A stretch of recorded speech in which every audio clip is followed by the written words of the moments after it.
My name's Jason Bull. I'm CTO at Benson Hill and look after the innovation, science and research and development for the organisation. It's a super interesting time right now in food, in agriculture, because of a lot of the technological changes that are really coming to bear. So we're at the precipice now of really novel insights being generated from AI in and around food, in and around agriculture, and the ability to scale those insights really seamlessly using cloud technologies, very low latency in terms of innovation. Also super interesting in terms of what's needed right now in terms of healthful foods that are produced more sustainably. It's a big requirement for where we're going, and it's something that we're really excited about at Benson Hill, and it's a big reason why I joined the company. I'm Paul Skroch. I'm our VP of Data Science and Platform Engineering at Benson Hill. I joined Benson Hill about 4 years ago after working in a big ag company for 17 years doing similar types of things. I'm really excited about Benson Hill and our mission to empower the food and ag innovation. So what excites me about the application of AI in food tech is really it's really just the timing. I mean, it's the convergence now of big cloud computing infrastructure platforms to enable us to scale infinitely things that we couldn't scale in the past, and compute power that we had no access to 10 years ago. It's the combination of that with data technologies that allow us to sequence thousands or millions of genomes, and the ability to apply advanced machine learning techniques to this data. At the same time that there's been an incredible explosion and desire for innovation in food. So when you put these things together, you have a perfect storm, so to speak, in the tech space for innovation in food, leveraging data and AI, and the technologies at Benson Hill. Yeah, so at Benson Hill, we've really formed this viewpoint, and I firmly believe it's the right viewpoint, that there's a lot of innovation happening in plant science, there's a lot of innovation happening in data science, data engineering, and really to solve some of these big world problems, some of these big product innovation opportunities, we need to bring the two together. And that's really what my role in my organisation is all about, is fusing those insights from the very onset so that we're innovating all the way through the food chain. And you know, more specifically, as we're thinking about these closed loop systems, we're putting in place a closed loop data system to go with it. So it's not just about a closed loop system to produce physical products, but to also produce all of the data assets that drive learning, drive insight, and drive future innovation around products. So as we think about the products we're creating here at Benson Hill, and I'll just take a couple of examples to highlight this. A big part of our portfolio is driving innovative products in soybean, particularly higher protein soybeans that have improved functional capabilities around food. And what we do is we apply data science to those learnings. So as we're conducting experiments, we design the experiments to yield information. That information is then turned around to improve those insights. And that's all done through the Cropos platform, which is a machine learning platform. Well, I mean, working in big ag, I mean, we basically grew the world's corn supply, which is good for animal feed and definitely supported agriculture and sustainability. You know, frankly, I mean, the amount of fuel it takes to produce a pound of corn today is 30 to 40% less than it was 20 years ago, at least. So that was a valid and noble mission, but it was indirect, you know, and it's a completely different impact at a company like Benson Hill, where we're able to reach past the farm into the supply chain and actually create value for consumers downstream, which is what makes Benson Hill so exciting for me and to apply these technologies. What's different about today's technology is that we can take a much more precise and broader look at the genetic diversity of soybean, which enables us to think about how we get the exact genes and variants of those genes that allow the protein to come through without damaging yield performance in the field or without damaging performance of other agronomic aspects of the crop. So we're able to go into the global soybean collection and fish out those alleles and precisely implement those changes to our high-performing varieties to get to that ultra-high level of protein without losing our agronomic performance. Using all of these tools in Cropos and all the technology platforms, for example, the the CRISPR technology or the advanced breeding technologies, which both scale and accelerate biology. Using Cropos and the technologies to scale and accelerate the development of technology in those varieties as we're developing them in our pipeline, that's one thing. That enables us to create breakthrough products, but what really takes it to the next level is our ability to actually map out in the field space where those products will perform the best. So for every grower in our network, we can actually assess the performance of our products in their fields and actually optimize the placement of varieties within fields to optimize both the performance for the farmer and the performance for the manufacturer downstream. So the product optimization part of this really enables the full supply chain to get value, including Benson Hill scientists seeing their products perform successfully, but also the farmer getting a product that performs well in his field, as well as the crusher on the back end seeing a high-performing protein meal coming out of the plant. So it's a win-win-win-win for the full supply chain using the data and analytics that we provide on Cropos. So in terms of using AI to really accelerate our product delivery, what we did, we've taken a step back and we looked at the food system and we said, well, what are the 50 questions that are really driving food innovation in agriculture at the moment? And we've designed our science, our research, and our analytics around those 50 questions. So through naming the questions, it accelerates us. Through designing our experiments specifically, it accelerates us. So questions like, how do we design a breeding and gene editing pipeline that really accelerates proteins and food functional capabilities? Then how do we position those products so that we again enhance the expression of the protein that we really care about in our final products? And then how do we go to market with those sorts of products, and how do we address real consumer needs in a data-driven way, so that we're creating this closed loop of data innovation in around our product, our real physical product innovations. So at Benson Hill, we're really focused and really excited about delivering healthy products that taste great. And with that in mind, we're embarking on putting in place a food science laboratory here at our headquarters that we've just recently opened, and we're super excited about that opening too. That food science lab is really all about generating high throughput science, high throughput data acquisition to drive these sorts of questions around how food tastes, how healthful is it, at the end of the product development cycle. It's an interesting question, what came first, the mindset shift or the technology innovation? It's a little bit the chicken and the egg. And I'll give you my own personal example because I probably don't know the general answer to the question. Personally, what came first for me was there started to be this buzz about machine learning probably about 12 years ago. And I thought, well, that's interesting. How could I apply that? How could I use that? And it kind of ran contrary to everything I'd been taught, which was much more of a linear analytical approach to problem solving. It was typically how people were taught. And this was much more of a, no, we're going to ask new questions and use the data to decide the answer.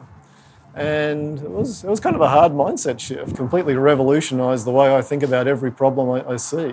Digital technologies today allow us to connect information from inception of a new invention and discovery in our pipeline, all the way through to the farm, past the farm, through the processor, all the way to the consumer. And that's something that just wasn't possible 20 years ago or 10 years ago. So the new technology platforms and then the new awareness that consumers have and the desire people have for traceability and knowing where things come from have really fueled the development of these technologies to enable the connectivity of data and information all the way through that supply chain. So now I can get information about an invention, from a consumer, when it's in the market, and actually inform the development and design of new inventions to enable better value for everybody in the whole supply chain. Yeah, we call our platform Cropos, and Cropos enables the discovery end of the pipeline, so it enables us to invent new products in breeding and through genome editing technologies to enable better ingredients downstream in a sustainable way in a profitable way for everybody in the value chain. Cropos fuses data with machine learning algorithms and software to link through that supply chain and to build those predictive models that enable us to scale and go faster. Cropos enables us to simulate the performance of hundreds of millions of genomes before we test anything in the field, for example. And that simply gives us the scale of biology in silico along with the speed of biology through the application of our technology and our technology platform. And using Cropos and AI, it enables us to avoid spending money on testing products that will never be successful in the market or never deliver value for our customers. So we're able to really focus our energy and our resources on the things that have the highest probability of success. And that's what prediction is all about. It's basically assigning a probability to everything we do to enable the highest probability of success. When we think about how's AI really informing Benson Hill's strategy and how's it helping really develop these products of the future that we've been talking about, I'll tell you, AI is central, and it's really the way we see acceleration in the research and the product innovation we're doing. It lies at the heart of what we do, and it does for very pragmatic reasons. Because if we can use data to drive insights, it avoids a lot of slow, costly biology. And we talk internally about moving beyond the speed of biology. So we talk a lot about the speed of biology and how the speed of biology has really been the rate-limiting step for innovation in agriculture. And what are some of the ways of getting past the speed of biology to really exceeding that speed so that you can do things much, much quicker? And one of the key areas we focus on is AI and machine learning, because it gives us an ability to predict. And simply through predicting, you're exceeding the speed of biology. And that's a key asset we leverage in our development pipeline. So why are we so obsessed with getting past the speed of biology? What's really our key motivation here? Well, when you look at traditional crop improvement, processing improvement, food capabilities, you're talking well more than a decade, from the point of innovating in a seed through to that landing on someone's plate, and probably closer to 2 decades. And we believe that's too slow. We believe that's fundamentally almost an order of magnitude too slow. And through technologies like AI, ML, and we're employing other technologies as well, you get this ability to really jump over that, so that time lag starts to go away, and we're getting more healthful, more sustainable products on people's plates to really change the world we live in. You really couldn't drive this type of innovation forward without the use of AI. I mean, there's 2 reasons. One is the scale of biology and the scale of what we're doing with data and science and data science. I mean, it's like I said earlier, I mean, we can simulate hundreds of millions of genomes in silico, and we need to do that. And we can digitally connect the whole data world from inception of a discovery through to the consumer.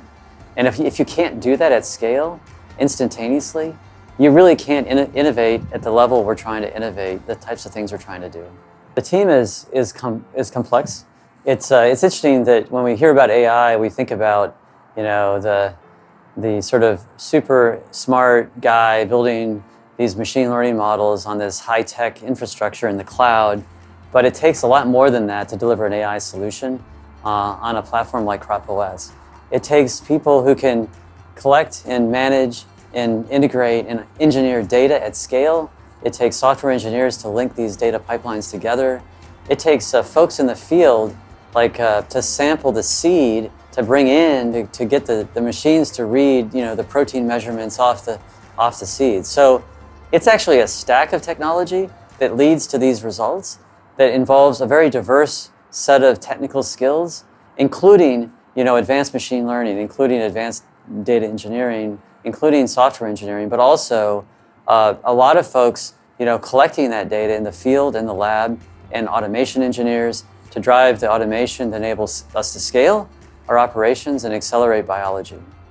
So it's really a diverse set of technical backgrounds that we bring together in a full technology stack at Benson Hill.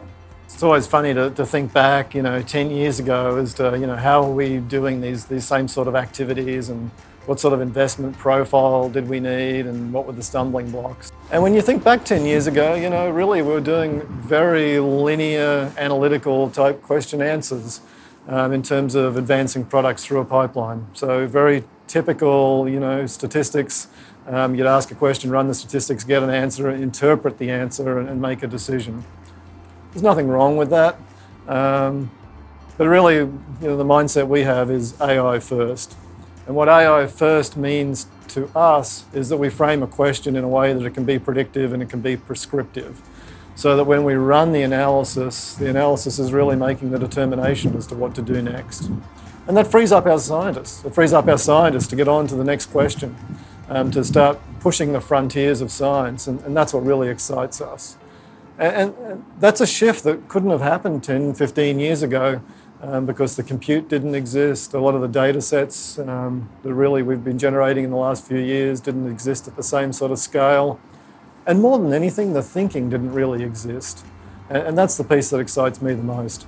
So one of the key sources of success that we've seen here is really people coming from a broad range of industries, a broad range of backgrounds and experiences.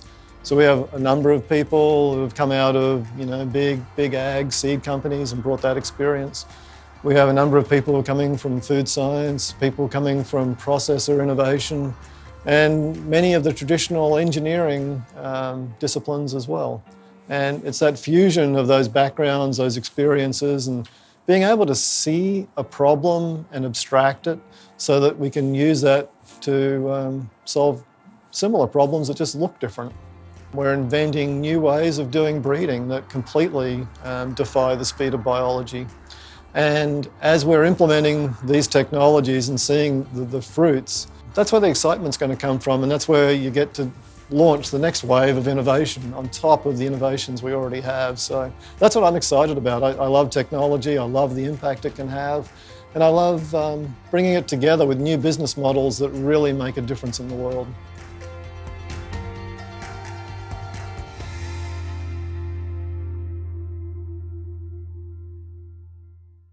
So we've got one question that came in. The question is, genetics seem to be a critical part in building the best food system in terms of what works best, healthiest, meet specific needs. Yeah, it's a great observation as well as question, I guess.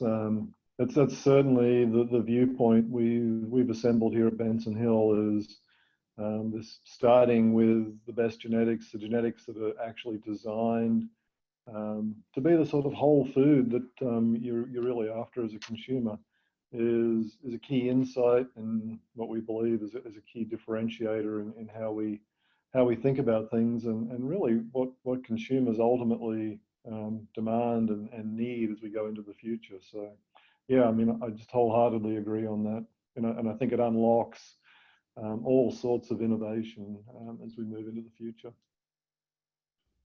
Great. Another question came in. What excites you about AI? And tell us about your journey to Benson Hill. Yeah, no. There's not much that doesn't excite me about AI.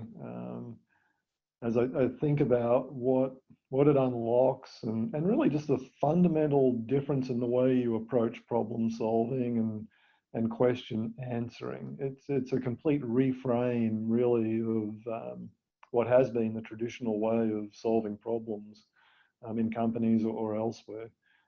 So I'm just super excited about AI in that it lets you ask questions that you just haven't been able to ask before. And I think that's where the innovation comes from. The different techniques and methodologies, usually you get a little bit of lift from those, but fundamentally seeing the problem and the solution set differently, that's super exciting.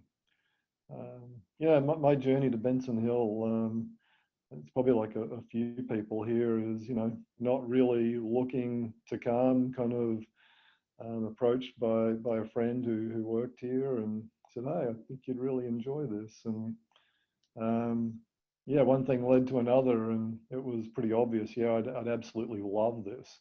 So yeah, because it combined a lot of the things that I get super excited about. One is the technology. Another is the business models and the opportunities to rethink an industry, or really to create a totally new industry category.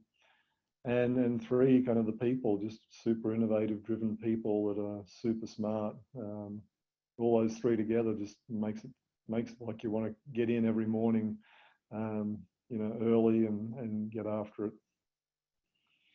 Another question came in. Does the Cropos Analytics tool allow your team to rapidly select for crops that can still make a non-GMO claim? Or does the system, i.e. software and other methods, make the crops count as GMO? Yeah, it's a great question. We're super agnostic about the sort of genetic technology that we use. It's really the right solution for the right problem, and that permeates all the way through to Cropos.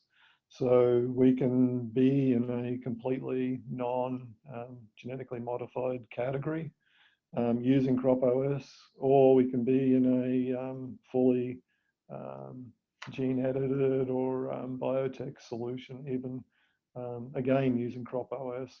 So it's a very agnostic platform that really just looks for what's the best solution, the most relevant solution, and ultimately it's about choice for our customers. And people want choice; they want the ability to choose for themselves, and we embrace that. Great. Another question is, what kind of people do you work with? Yeah, all sorts of different backgrounds, which I love.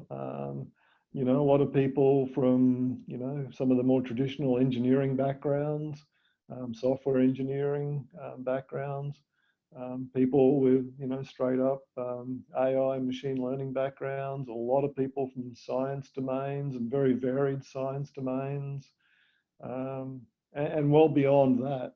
We work hand in glove with people in strategy and business development and commercial as well, and that spanning the whole pipeline and seeing a product from the very beginning all the way to the end means you have to embrace and enjoy all of those different perspectives, which I find fascinating. I just love that. That's great. And you and Paul mentioned Cropos and the speed of biology, and how do they work together? Yeah, it's a great question. And speed of biology is kind of a catch cry of mine, which I'm sure you picked up from the discussion, because I think it's just a rate limiting step that we need to be able to get beyond. And what Cropos does, through its very nature of being predictive, assimilating information from various sources, and allowing predictions and in silico experiments, means you're not operating at the speed of biology. When Paul was talking about running millions of genomes through an analysis in silico, obviously it would be both time and resource intensive to do that in the real world, and likely impossible, at least at this stage. Versus in silico, completely possible, and can be a few minutes to a few days work, and that defies the speed of biology. That jumps over it. So yeah, it's one of our solutions to that problem. Could the Cropos AI system be applied to food animals as well, cattle, goats, and other domesticated animals for selective breeding? Yeah, it's a great question. And quite honestly, we take a lot of our insights from across various places where genetics is applied, and some of the insights we've used are directly from animal breeding, mostly because of the constraints of animal breeding force some innovation that has been slow coming to the plant kingdom. But likewise, in reverse, you've got the scale of breeding in the plant world, which is massive. So yeah, we see that interplay. Obviously, there's some specificity that needs to be taken into account, but by and large, yes, it's definitely a flexible platform. How will AI impact health and taste in foods? That's a great question. And you know, we're seeing this now, as you know read in the popular press. You know, there's more and more companies getting into this space of optimizing food, health properties and taste properties in different areas. And you know, you saw Google using AI to develop the world's best cookie, and that's a technology that's becoming more and more mainstream. It's certainly a technology that and a technology application that we're pursuing, and we think it'll be revolutionary and start to create food products that really exceed what's on the shelf today. You know, you don't want to create a hamburger using plant-based proteins that doesn't have properties that exceed a regular hamburger, and it's completely possible to do that. So, you know, let's not be constrained by the food that's on the shelf today. Let's think laterally about how we can create the most nutritious and healthful foods possible.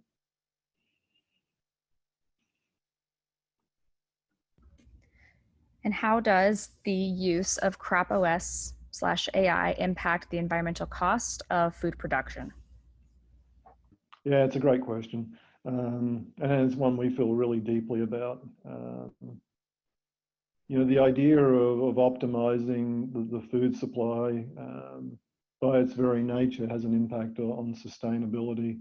Likewise, as you think about plant-based proteins and avoiding a lot of fairly resource-intensive steps, and you know, by resource-intensive, I mean impactful, often on environmental constraints. Really, just avoids many of those. And as we think about plant-based proteins that avoid costly and environmentally impacting processing steps, that's another step in the right direction. So, you know, like any technology, it's probably not necessarily a silver bullet that solves every problem, but it's certainly taking pretty major steps in the right direction for a more sustainable world. What is a typical day for you and your team? Well, I'm not sure what typical means in a COVID environment. Maybe I'll give you a typical COVID day. You know, I mean, we've got flexibility in terms of whether people come on site or not, and certainly we're complying with all of the rules and regulations around that as well, and take that very seriously. So we do a lot of Zoom meetings, like I'm sure many other companies are at the moment. We also have a subset of people that come in for labs, greenhouses, and other things. So, you know, the typical day is, you know, thinking about how we can really innovate the food supply, and then putting in place the projects and the management to ensure that we're making, you know, the most rapid progress possible. The other thing I'd say is, you know, because of the nature of our company and, you know, the innovative stance we've taken in the industry, we're often working with a lot of other companies, be it small or large, that are seeking out the sort of innovation that we bring to the table. And you know, I find that super exciting. That every week we're talking to different companies, both locally and internationally, about opportunities, and we're growing.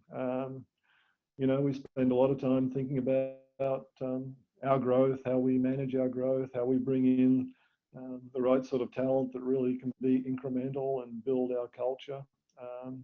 And that's a piece of what we do as well, which I find super exciting. And how do you see the world's view of nutrition changing in the coming years? Yeah, I think it's changing. I mean, I was watching a movie, a documentary last night about the impacts of plant-based food, plant-based proteins, and how it contrasts with the conventional diet. And, you know, I think as you start to see more and more more and more of these things in the popular press, and I think we are seeing more and more. It just causes you to question, you know, I've always had a diet a certain way. Is this really the optimal for me? Is this the optimal for me now?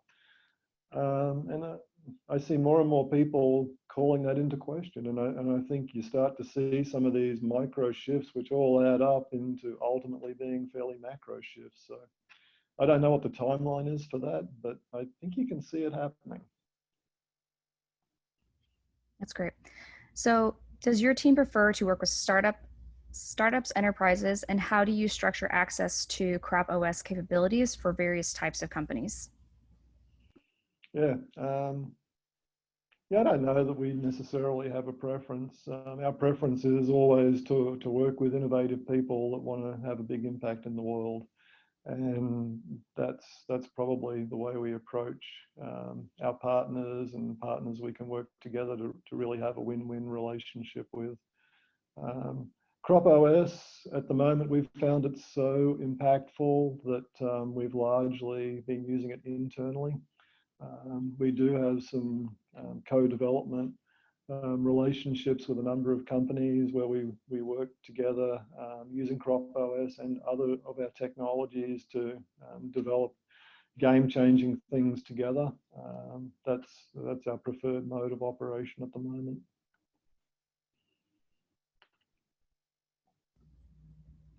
Another question is, what is the coolest thing you've transformed with AI?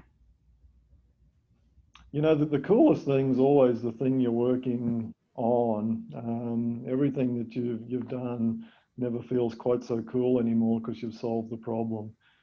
Some of the cool things, you know, we're working on at the moment is all around this, you know, reimagination of how we bring crops with nutrition and health properties to market and through a very complicated supply chain, really optimally and you know, totally leveraging AI at every step of the way.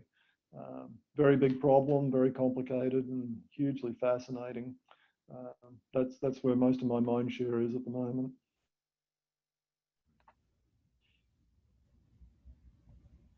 That's great. Probably room for one more question. What gets you excited about going to work? You know, the thing I love is, you know, we've got a mission, we've got a purpose. The purpose is impactful in the world. It's relevant, it's timely, it's needed. This idea of, you know, innovating the food supply, you know, speaks to me directly because it's something that both the developed world and the less developed world needs. I find that hugely motivating. I also find the progress we're making towards that and the speed of the innovation hugely motivating. And the people I work with every day and just the positivity, the energy, the passion, I love that. And, you know, that really inspires me.